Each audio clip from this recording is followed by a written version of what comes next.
புரட்சி பாரதமும் கண்டிப்பாக அதிமுக கூட்டணியிலே இடம்பெற்று ஒரு தொகுதியை பெற்று நாங்களும் இந்த நாடாளுமன்ற தேர்தலில் கண்டிப்பாக போட்டியிட்டு அதிமுகவுடைய கூட்டணி வெற்றி பெறுவதற்கான அனைத்து வேலைகளிலும் நாங்கள் இறங்குவோம் என்று இந்த நேரத்தில் நாங்கள் தெரிவித்துக் கொள்வதோடு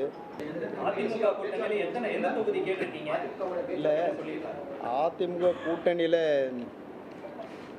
3 தொகுதியில் ஏதாவது ஒரு தொகுதி கொடுங்கன்னு தான் நாங்கள் கேட்டிருக்கோம். அதாவது திருவள்ளூர், காஞ்சிபுரம், விழுப்புரம் இந்த 3 தொகுதியில் ஒரு தொகுதி. ஆனால் திருவள்ளூர் தொகுதி தான் சொந்த தொகுதின்றதுனால அதை அழுத்தமாக நாங்கள் கேட்டிருக்கோம். கண்டிப்பாக இன்னும் பேச்சுவார்த்தைக்கு கூப்பிடலை. அடுத்த வாரத்தில் கண்டிப்பாக கூடுவாங்க. அதை நாங்கள் கேட்போம். திருவள்ளூர் தொகுதி சொந்த தொகுதி, அதை வாங்கி கண்டிப்பாக நாங்கள் வெற்றி பெறுவோம். உடனுக்குடன் செய்திகளை தெரிந்து கொள்ள சன் நியூஸ் பெல் ஐகானை கிளிக் பண்ணுங்க.